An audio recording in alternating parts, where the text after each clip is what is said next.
बिस्मिल्लाहिर्रहमानिर्रहीम। अस्सलामुअलैकुम dear students, I am professor Waqar Ali. आज हम lecture number 7 chapter number 2 computer memory में से रैम और उसकी टाइप्स के बारे में डिस्कशन करेंगे। रैम क्या है?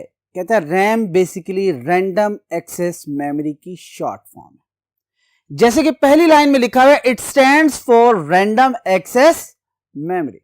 और हम पढ़ चुके हैं क्योंकि ये टाइप है आपकी मेन मेमोरी की, प्राइमरी मेमोरी की, और प्राइमरी मेमोरी के अंदर आपकी मोस्ट ऑफ द मेमोरीज जो सी हैं वो क्या है आपकी वॉलेटाइल इन नेचर है। वॉलेटाइल इन नेचर का क्या मतलब है? यानी कि वो तमाम की तमाम मेमोरीज आपकी क्या है? टेम्परेरी हैं। जब तक इन्हें पावर मिलती रहेगी ये डाटा को अपने पास स्टोर करके रखेंगे, होल्ड करके रखेंगे, रिटेन करके रखेंगे। लेकिन जैसे इलेक्ट्रिक पावर कट डाउन होगी, टर्न ऑफ होगी या किसी किस्म की इंटरप्शन आएगी तो याद रखिए इसके अंदर मौजूद जो डाटा है वो सारा का सारा क्या हो जाएगा? लॉस हो जाएगा। लिहाजा ये बताती है कि जी प्राइमरी मेमोरी के साथ साथ ये क्या है? Volatile in nature. और वॉलेटाइल इन नेचर का क्या मतलब है? टेम्परेरी मेमोरी है जिसके अंदर डाटा सिर्फ उस वक्त तक स्टोर रहता है जब तक कि आप पावर सप्लाई से करते रहते हैं। जैसे ही पावर कट डाउन होगी इसके अंदर मौजूद डाटा सारा का सारा क्या हो जाएगा? रिमूव हो जाएगा। फिर क्या कहते हैं? यूज्ड एज रीड और राइट मेमोरी। ऑब्वियसली क्योंकि हमारे पास जितनी भी मेमोरीज है मोस्टली हम उसके ऊपर दो तरह के ही ऑपरेशंस परफॉर्म कर रहे होते हैं, रीड और राइट। लेकिन कुछ एक ऐसी हैं जो कि आपको क्या करती हैं? एक दफा राइट करने की परमिशन देती हैं, उसके बाद सिर्फ आप क्या कर सकते हैं? रीड कर सकते हैं। उसके ऊपर बार बार राइट के ऑपरेशन परफॉर्म नहीं कर सकते। यहां तक बात क्लियर होगी।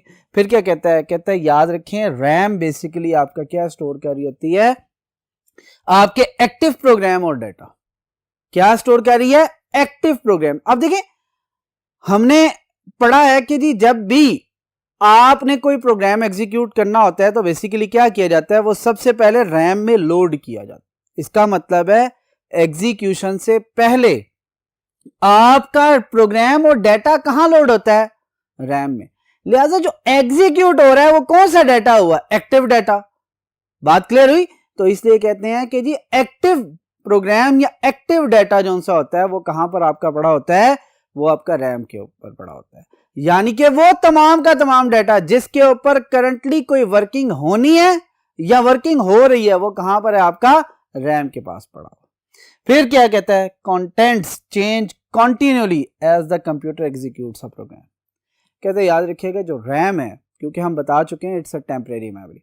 और कहते हैं टेम्परेरी मेमोरी में क्या होता है? डाटा टेम्परेरी स्टोर होता है। याद रखिएगा इसमें ट्रांजिस्टर्स यूज होते हैं, इसमें डिफरेंट चीजें यूज हो रही होती हैं जो कि क्या कर रही होती हैं? कॉन्टिन्यूसली चार्ज होने के बाद डिस्चार्ज हो रही होती हैं। वो अपने चार्ज को लीक आउट कर देती हैं जिसकी वजह से इसके अंदर मौजूद जो डाटा है वो क्या होता रहता है? चेंज होता रहता है। कैसे चेंज होता है? कहता है हमने क्या किया? एक प्रोग्राम एग्जीक्यूट कर रहे थे, उसका कुछ पोर्शन पहले लोड करके एग्जीक्यूट करवाया। जैसे एग्जीक्यूट हुआ दूसरा पोर्शन जो सा लोड हो जाएगा, पुराना चेंज हो जाएगा। और कहता है ये कॉन्टिन्यूसली क्या करता रहेगा? अपने कंटेंट्स को चेंज करता रहेगा। बात क्लियर हो रही है कि रैम इसी वजह से टेम्परेरी रखी गई है कि इसके डाटा को चेंज किया जाए।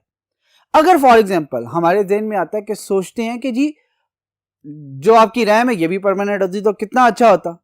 जरा गौर करें, मैं एक मूवी देख रहा हूं फॉर एग्जांपल, वो जो है उसकी कैपेसिटी स्टोरेज जो सी है वो क्या है? 8 GB। मेरे पास जो रैम है वो कितने जीबी की है? फॉर एग्जांपल 2 GB की। आप ये समझते हैं कि जी 2 GB में से पहले ही कुछ पोर्शन तो आपके किसने लिया होगा? कुछ आपके ऑपरेटिंग सिस्टम ने लिया होगा, कुछ आपके ग्राफिक्स कार्ड ने लिया होगा, कुछ रिमेनिंग पोर्शन आपकी डिफरेंट प्रोग्राम्स और एप्लीकेशंस ने लिया होगा जो बैकएंड पे आपकी एग्जीक्यूट हो। फॉर एग्जांपल मैं कहता हूं 1.5 GB अभी तक आपकी क्या है? फ्री है। आपने मूवी जो प्ले करनी है वो कितने है? 8 GB की है। आपकी रैम की कैपेसिटी क्या है? 1.5 GB। अब क्या होगा? जब आपकी मूवी प्ले होना शुरू होगी तो क्या होगी? हार्ड डिस्क से कहां पे लोड हो रही है? बेसिकली सबसे पहले आपकी रैम। रैम अगर परमानेंट है तो कहता है 1.5 GB में जाके आपका डाटा बाकी जो रिमेनिंग है मूवी का वो लोड नहीं हो सकेगा। फिर क्या होगा? स्टक हो जाएगी। आपको सबसे पहले जाके खुद उस रैम में से 1.5 GB को क्या करना पड़ेगा? रिमूव करना पड़ेगा और फिर नया 1.5, फिर 1.5 रिमूव, फिर नया 1.5। और कहते हैं कि बार बार यूजर करेगा। इसी वजह से टेम्परेरी मेमोरी इसे बनाया गया। क्यों? कि ऑटोमेटिकली रिफ्रेश होती रहे और वो कंटेंट्स जो कि इस्तेमाल हो रहे हैं वो रैम में मौजूद रहे, जो इस्तेमाल नहीं हो रहे वो क्या होते जाए, रिमूव होते जाए। बात क्लियर हो रही है। और कहता है ऑब्वियसली यहां से बहुत सी चीजें हम देखेंगे कि जैसे जैसे आपका साइज इंक्रीज करता है रैम का, ऑटोमेटिकली आपकी प्रोसेसिंग ज्यादा प्रोग्राम्स की होती है, आपकी प्रोसेसिंग स्पीड ज्यादा इंक्रीज हो जाती है। यहां तक बात क्लियर है। फिर क्या कहता है यहां पर देखने कि large RAM size increase the processing speed. कैसे? ये पहले भी डिस्कस कर चुका हूं, फिर भी देखें, जब आपके पास रैम का साइज ज्यादा है तो आप मल्टीपल प्रोग्राम्स लोड कर सकते हैं।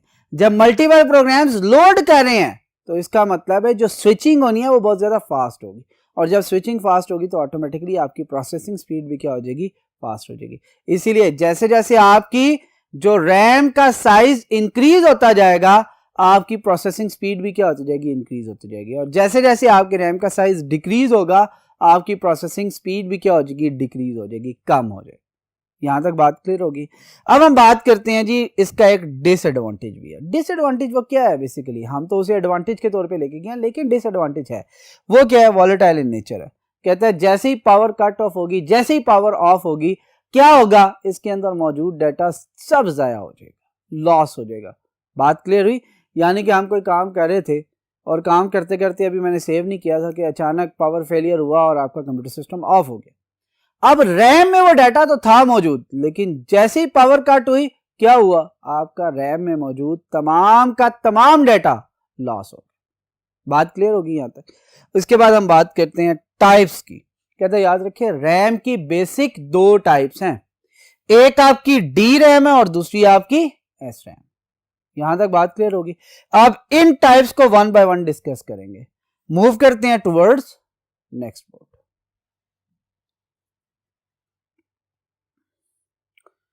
जी अब हम बात करते हैं डायनामिक रैंडम एक्सेस मेमोरी, जिसकी शॉर्ट फॉर्म क्या है, D RAM. D stands for dynamic और रैम का वर्ड हम पूरा पढ़ चुके हैं, रैंडम एक्सेस मेमोरी। इसलिए मैंने क्या लिखा है सिर्फ और सिर्फ it stands for dynamic RAM. RAM क्योंकि हम पहले डिस्कस कर चुके हैं। फिर क्या कहता है, कहता है दिस चिप यानी कि D RAM chip contain millions of memory cells.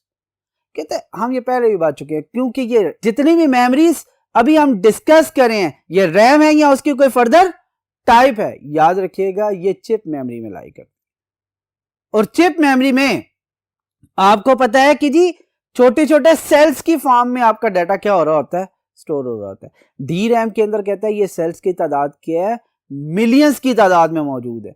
और याद रखें ये जो मिलियंस की तादाद में मौजूद हैं ये किस तरह काम कर रहे होते हैं, work like an electronic switch. Switch देखें जो हम लाइट ऑन या ऑफ करने के लिए इस्तेमाल करते हैं, वो स्विच है ना, उसकी दो स्टेट है, या तो वो ऑन होगा या फिर क्या होगा, ऑफ। इसे याद रखिएगा जो आपका मेमोरी सेल है ये भी बेसिकली किन स्टेट्स में काम कर रहा होता है, ऑन या ऑफ। ऑन किसको रिप्रेजेंट कर रहा होता है, वन वैल्यू को, और जीरो किसको रिप्रेजेंट कर रहा होता है, बेसिकली आपका ऑफ वैल्यू को। याद रखिए ये जीरो और वन बेसिकली है क्या, बाइनरी डिजिट।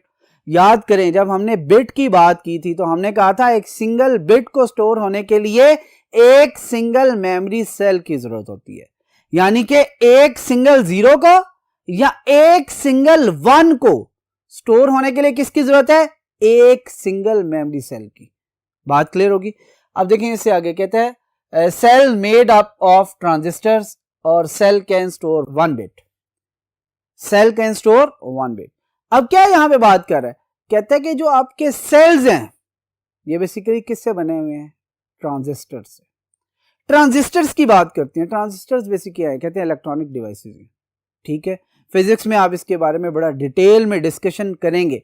और ट्रांजिस्टर बेसिकली क्या होते हैं, कहते हैं ये पावर लेते हैं, अपने आप को चार्ज करते हैं और कुछ टाइम के बाद इसको क्या कर देते हैं, डिस्चार्ज कर देते हैं। अब होगा क्या, कहता है कि अगर आप कॉन्टिन्यूसली क्या करना चाहते हैं, डाटा को होल्ड करके रखना चाहते हैं, तो कॉन्टिन्यूसली आप पावर को क्या करते रहेंगे, अपने पास होल्ड करते रहेंगे और लीक नहीं होने देंगे, डिस्चार्ज नहीं होने देंगे। यानी कि डिस्चार्ज होने से पहले दोबारा हमने अपने आप को क्या कर लेना है, चार्ज कर लेना। और ट्रांजिस्टर इसी मैकेनिज्म पे काम कर रहे होते हैं। जैसे कि क्या कहता है, small amount of power is put into the cell to store one bit information. अब ये यहाँ पे बात क्या कह रहे हैं, सेल की, लेकिन सेल किससे बना हुआ है, ट्रांजिस्टर से। इसका मतलब है ट्रांजिस्टर के अंदर पावर हम पुट अप करते रहेंगे ताकि वो डाटा को होल्ड करके रखे, स्टोर करके रखे for the long period of time. कब तक, लॉन्ग पीरियड का मतलब यहाँ पे कब तक है, कहता है लॉन्ग पीरियड का मतलब यहाँ पे ये है कि जब तक हम उसे पावर पुट अप करते रहेंगे वो डाटा को रिलीज नहीं होने देगा, डाटा को लॉस नहीं होने देगा। और जैसे ही वो पावर कट होगी या उसे हमने डिस्चार्ज कर दिया, उसके अंदर जो पावर है वो लीक आउट होगी, उसके अंदर मौजूद डाटा क्या हो जाएगा, आपका रिमूव हो जाएगा, लॉस हो जाएगा। फिर क्या कहता है, एनर्जी इसमें क्या होती रहती है, लीक्स आउट क्विकली, लीक होती रहती है क्विकली। क्विकली का मतलब बहुत जल्दी। इसी वजह से याद रखें, हम जो चार्ज कर रहे होते हैं ना वो with in a second many times उससे करते हैं। जैसे क्या कहते हैं, सेल्स रिचार्ज मैनी टाइम्स पर सेकेंड, एक सेकेंड के अंदर बहुत दफा हम क्या करते हैं, उससे चार्ज करते हैं ताकि आपके जो इंफॉर्मेशन है, जो आपका डाटा है जो किसी सेल्स के अंदर पड़ा हुआ है, वो लॉस ना हो। अब कहते हैं ये बेसिकली है कौन सी चिप, डी रैम के बारे में कहता है। जो नॉर्मल हम रैम इस्तेमाल करते हैं अपने कंप्यूटर सिस्टम के अंदर, वो बेसिकली क्या कहलाती है, आपकी डी रैम कहलाती है, डायनामिक रैम कहलाती है। बात क्लियर होगी यहां तक।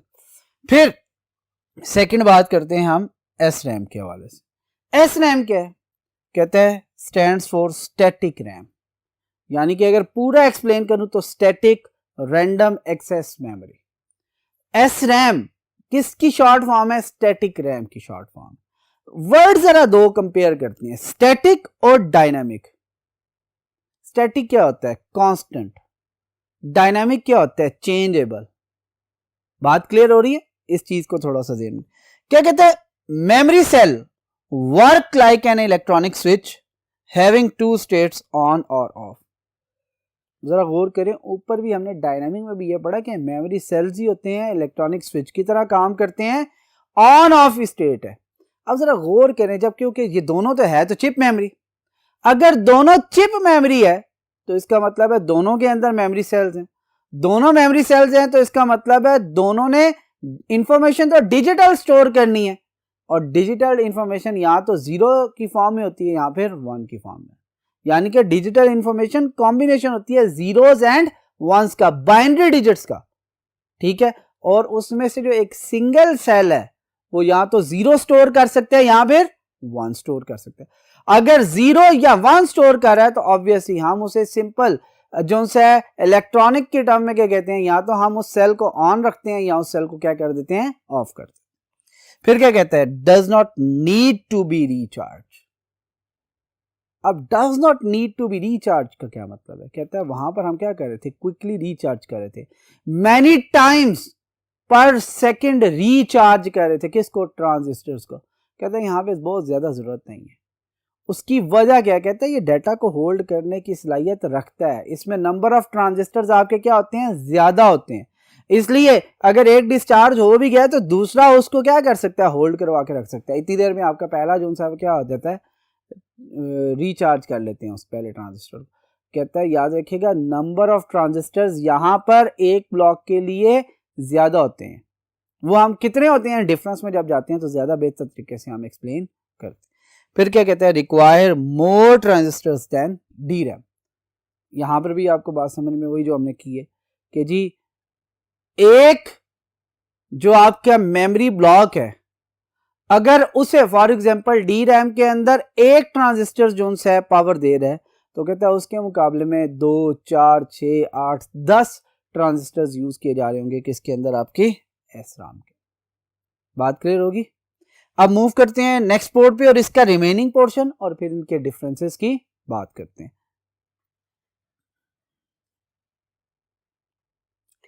जी अब हम बात कर रहे हैं एस रैम के रिमेनिंग पॉइंट्स के हवाले से। एस रैम क्या थी, हमने बात की थी कि यहां पर ये मोर देन 1 ट्रांजिस्टर्स यूज करते हैं, या as compare to D RAM इसके ट्रांजिस्टर्स की तादाद क्या है, ज्यादा है। कहते हैं अब जरा गौर करें, हमने कहा था कि जी क्या किया जा रहा है इसके अंदर, इसे रिचार्ज नहीं किया जा रहा ट्रांजिस्टर्स को, ठीक है, और ये स्टैटिक है। अब जरा गौर करें, मैंने स्टैटिक और डायनामिक के वर्ड की बात की थी। स्टैटिक क्या है, कांस्टेंट, डायनामिक क्या है, चेंजेबल। एग्जांपल लेते हैं यहां पर, कहता है क्या है कि जी अगर आप क्लास में डेली रूटीन में आते हैं और एक स्पेसिफिक प्लेस पर ही बैठते हैं, तो याद रखिएगा टीचर को याद हो जाएगा कि जी आप किस जगह पे डेली बैठते हैं। इजीली जब आपको कॉल करना होगा आपकी तरफ देखेंगे, कॉल कर लेंगे, यानी कि फास्ट एक्सेस होगी। लेकिन अगर डेली रूटीन में आप अपनी पोजीशन चेंज करते हैं, फिर क्या करना पड़ेगा? कहते हैं कभी आप एक लाइन में, कभी दूसरी लाइन में, कभी तीसरी लाइन में उन्हें देख रहे होंगे, तो जब आप उसे एक्सेस करना चाहेंगे या कॉल करना चाहेंगे तो क्या होगा? कहते जब आप कॉल कर रहे होंगे तो आप पूरी की पूरी क्लास में देखेंगे, जहां पर नजर आएगा फिर उसे कॉल करेंगे। इसका मतलब है आपकी एक्सेस, आपकी स्पीड क्या होगी है? स्लो होगी। लिहाजा सेम इसी तरह कहते हैं डायनामिक रैम जो सी है उसके अंदर एक्सेस मेथड रीड या राइट क्या है? स्लो है। उसकी प्रोसेसिंग स्पीड क्या है? स्लो है। जबकि आपकी एस रैम की स्पीड क्या है? वो फास्ट है। जैसे कि पॉइंट में लिखा हुआ है faster as compare to D RAM. और उसके बाद क्या कहता है? Does not need to be refreshed periodically. कहता है आपकी रैम की कैपेसिटी बहुत बड़ी थी, आपने उसके अंदर डाटा को क्योंकि बार बार चेंज करना था, जैसे जैसे प्रोग्राम चेंज हो रहे थे तो उसके अंदर आप क्या करते थे? रिफ्रेश करते रहते ताकि वो डाटा सारा का सारा चेंज होता रहे, उसके कंटेंट्स क्या होते हैं चेंज। कहते हैं यहाँ पर आपको बहुत ज़्यादा डाटा चेंज होता हुआ नज़र नहीं आएगा, और अगर बहुत ज़्यादा डाटा चेंज होता हुआ नज़र नहीं आ रहा तो आपको बहुत ज़्यादा फास्ट रिफ्रेश करने की ज़रूरत नहीं है पीरियडिकली। यानी कि वहाँ पर अगर हम कहते हैं कि विद इन अ सेकेंड आप 10 टाइम्स रिफ्रेश करें तो यहाँ पर हो सकता है रिफ्रेश तो हो रहा होगा लेकिन उसकी रेशो क्या हो जाएगी? वो कम हो जाएगी। बात क्लियर होगी? फिर इससे आगे नेक्स्ट क्या कहता है? कहता है एक्सपेंसिव देन डी रैम। हमने पढ़ा क्या था? जरा गौर कीजिएगा। हमने कहा था जैसे जैसे हम मेमोरीज में सीपीयू के क्लोज होते जाते हैं, सीपीयू के क्लोज होते जाते हैं, तो आपकी जो मेमोरी का साइज है वो डिक्रीज होता जाता है, जबकि इसकी प्रोसेसिंग पावर क्या होती जाती है? फास्ट होती जाती है। सेम इसी तरह हमने कहा था जैसे जैसे हम सीपीयू के करीब होते जाते हैं प्रोसेसिंग पावर भी फास्ट होती जाती है और प्राइस भी इसकी क्या होती जाती है? बढ़ती जाती है, यानी कि आपकी एक्सपेंसिव होती जाती है। और जैसे जैसे हम सीपीयू से दूर होते जाते हैं तो आपकी जो प्राइस है वो कम होती है, स्पीड है कम होती है, लेकिन स्टोरेज कैपेसिटी आपकी क्या होती है? बढ़ जाती है। यहां तक बात क्लियर हुई? कहता है याद रखिए जो इसकी बेस्ट एग्जांपल है, यहाँ पे मैंने लिखी नहीं है, लिख देता हूं। कहते हैं जो इसकी एग्जांपल है वो क्या है? बेसिकली अगर हम बात करें तो कैश। बात क्लियर होगी? आप देख लें कैश मेमोरी के बारे में हमने बड़ी डिटेल में डिस्कस की है, क्योंकि ये क्लोज तरीन होती है आपकी किसके? सीपीयू के। लिहाजा इसकी स्पीड क्या है? फास्ट है। फिर इसमें डिफरेंट लेवल्स आ जाते हैं जिसमें L1, L2, L3, level 1, level 2 और लेवल 3 आ जाते हैं। यहाँ तक बात क्लियर होगी? अब हम बात करते हैं इन दोनों के मेन डिफरेंसेस की। दोनों टॉपिक्स हमने डिटेल में देख ली। कहता है डायनेमिक रैंडम एक्सेस मेमोरी और SRAM stands for static random access memory. यहां तक बात क्लियर होगी? ये हम पहले भी पढ़ चुके हैं। फिर क्या कहता है? Process a large storage capacity. हमने क्या बात की है? जरा गौर करें। रैम्स के बारे में हम अक्सर कहते हैं कि 1 GB से लेकर 16 GB तक इस्तेमाल करें, लेकिन जो आपकी कैशे मेमोरी होती है वो तो अभी तक मोस्टली किस में आई है? एमबीज में आई है, या केबीज या एमबीज में बात की जा रही होती है। इसीलिए क्या कहता है? ये लार्ज स्टोरेज कैपेसिटी को प्रोसेस कर सकता है, जबकि ये क्या करता है? स्मॉलर साइज जो आपका डाटा होता है उसे प्रोसेस करवा रहा होता है। बात क्लियर होगी यहाँ पर? फिर क्या कहता है? ये कहाँ पर प्लेस होती है? कहते हैं याद रखें ये मदरबोर्ड पर जो आपकी मेमोरी स्लॉट्स होती हैं उनमें प्लग होती है। जो आपका स्टैटिक रैम है जिसे हम कैशे मेमोरी कहते हैं ये तो पहले से ही एम्बेड हुई होती है। यहां तो इनसाइड द सीपीयू होगी या in between CPU and RAM होगी ऑन मदरबोर्ड। ठीक है, ये लैज हुई होती है, एम्बेड हुई होती है, ये हम चेंज नहीं कर सकते। फिर क्या कहता है? चीप इन प्राइस है। ठीक है, कैपेसिटी क्या है? ज्यादा है, लेकिन प्राइस क्या है? कम है। क्यों? स्पीड कम है। ये क्या है? ये एक्सपेंसिव इन प्राइस है। क्यों? क्योंकि ये फास्ट इन एक्सेस है। बात क्लियर हुई? इस वजह से। नेक्स्ट पॉइंट क्या कहता है? It is slower, it is faster. Obviously close to CPU है तो स्पीड भी आपकी क्या हो जाएगी? इसकी फास्ट हो जाएगी। ये थोड़ा सा दूर है तो लिहाजा इसकी स्पीड भी क्या हो जाएगी? स्लो। फिर यहां पर जरा गौर कीजिएगा, ये बड़ा इंपॉर्टेंट पॉइंट है। क्या कहता है? आपकी जो डी रैम है इसका जो एक मेमोरी ब्लॉक होता है उसके लिए एक सिंगल ट्रांजिस्टर की जरूरत होती है, यानी कि require single transistor to form a block of memory. एक पूरे ब्लॉक ऑफ मेमोरी को फॉर्म करने के लिए एक सिंगल ट्रांजिस्टर की जरूरत होती है, जबकि दूसरी तरफ क्या कहते हैं, require 6 transistors to form a single block of memory. SRAM के अंदर एक की बजाय कितने ट्रांजिस्टर इस्तेमाल हो रहे हैं, 6। इसी वजह से याद है हमने कहा था कि हमें क्विकली रिचार्ज नहीं करना पड़ रहा होता, ठीक है, हमें बार बार फौरी तौर पे, जो मैनी टाइम्स पर सेकंड की बात कर रहे थे कि हम उसे रिचार्ज करेंगे, उसे पावर पुट इन करेंगे, वो अब जहां पर नहीं किया जा रहा होगा। इसी वजह से इसकी स्पीड फास्ट है, इसको ज़्यादा रिफ्रेश करने की ज़रूरत नहीं पड़ती, जबकि यहाँ पर आप बार बार क्या कर रहे होते हैं, रिफ्रेश कर रहे होते हैं। फिर डी रैम की मैंने एग्जांपल क्या दिया, आपकी जो रैम इस्तेमाल हो रही होती है कंप्यूटर सिस्टम में, वो आपकी क्या है, डी रैम है। जबकि एस रैम के अंदर आपके पास जो है वो कैशे बेस्ट एग्जांपल है, जिसे हम कैश मेमोरी भी कहते हैं और समटाइम कैशे मेमोरी भी कहते हैं। यहाँ तक बात क्लियर हो चुकी होगी। आज का टॉपिक बेसिकली रैम और उसकी टाइप से रिलेटेड था, जिसे हमने डिटेल में पहले डिस्कस किया और आखिर में एस रैम और डी रैम दोनों के डिफरेंसेस भी क्लियर किए। उम्मीद है आज का लेक्चर आपको समझ आ चुका होगा। इंशाल्लाह नेक्स्ट लेक्चर में आपसे फिर मुलाकात होगी। Thank you. अल्लाह हाफ़िज़।